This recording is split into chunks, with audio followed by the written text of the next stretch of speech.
Fifth grade ELA text set 10, Facing the Unknown. How many of you have ever moved to an unfamiliar place? Can you describe for us how you felt in that new place? What adjustments did you have to make? Some people find moving exciting, but others have a hard time adjusting, especially if their new home is very different from the old one.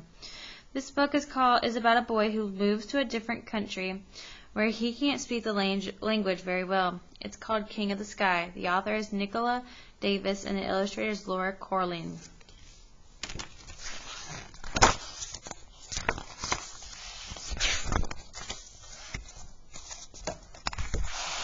It rained and rained and rained. Little houses huddled on the hump-backed hills. Chimneys smoked and metal towers clanked. The streets smelled of mutton soup and coal dust, and no one spoke my language.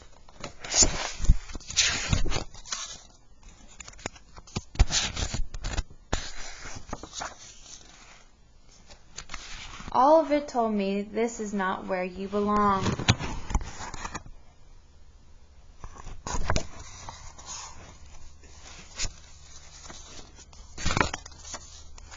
Just one thing reminded me of home, of sunlight, fountains, and the vanilla smell of ice cream in my Nona's gelateria. It was Mr. Evans' pigeons in their loft behind my house, cooing as if they strutted in St. Peter's Square in Rome. So what words describe how this boy is feeling? Mr. Evans' face was crumpled and he could hardly walk, but when his birds flew he smiled like springtime. I stood beside him and watched as his pigeons soared above the chimneys and the towers, up to where the sky stretched all the way to Italy. So what do the boy and Mr. Evans have in common?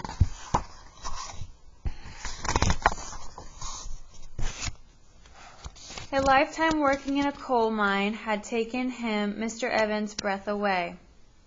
So he spoke soft and slow enough for me to understand. I like to see them fly, he whispered, after so long underground.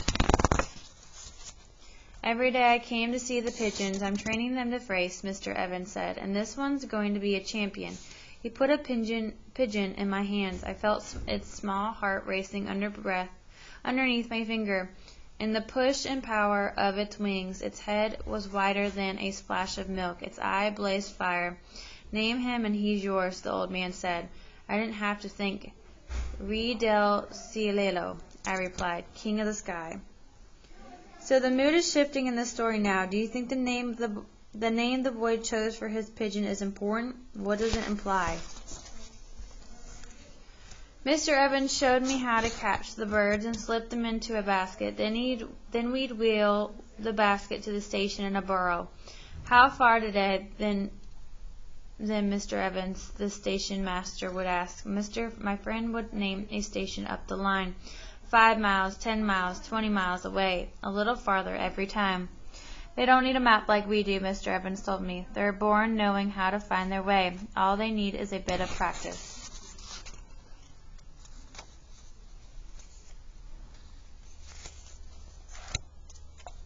So the relationship between the boy and Mr. Evans is changing. What clues in the story show that?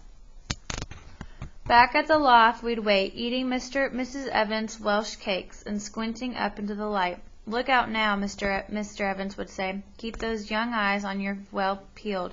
It never took them long. From places far away, places that we'd never been, the pigeons flew home straight and fast as arrows. But the pigeon with the milk-white head was always last. Still, Mr. Evans said, he'd be a winner.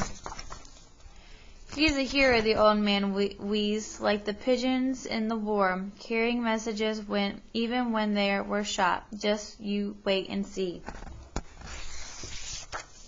Every day Mr. Evans grew a little weaker. By racing season he couldn't leave his bed, so I put the race rings on the pigeons' legs and took them to the station. I scourged the sky for their return and checked them in.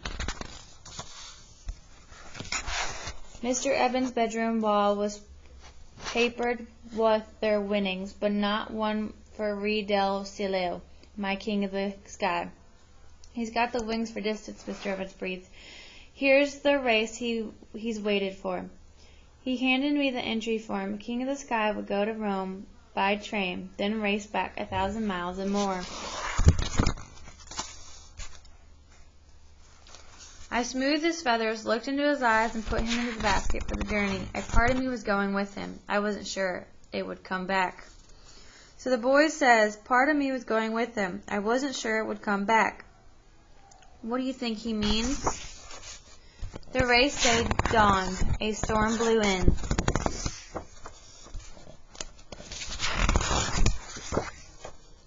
Lightning, wind, and rain.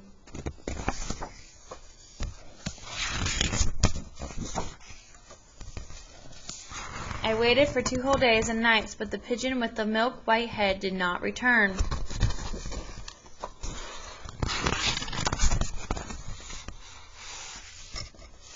I sat beside my friend's bed and I told him that perhaps the sunlight in the fountains and the vanilla smell of ice cream from 1,000 gluttery had made our pigeon want to stay. No, said Mr. Evans, that will only tell him this is not where you belong. The old man's eyes blazed fire. Get out there, boy, he said, and welcome him. The rain had stopped. I ran out to the loft and squinted up into the clouds. A speck, a blob, a bird. A pigeon with a milk-white head. A hero and a champion. 1,200 miles he'd flown, from somewhere far away he'd never seen. Steered north and west, finding his direction from the sun and the force that guides a compass needle. Flown until he saw the shape of humpbacked whales, the lines of little houses in the chimneys, heard the clinking towers, smelled the soup and coal dust. Flown down to the arms of the smiling, crying boy, the boy who knew at last that he was home. So notice that the author repeated the exact words from the beginning of the story, describing the town where the boy is. Do they give you a different feeling this time, and why?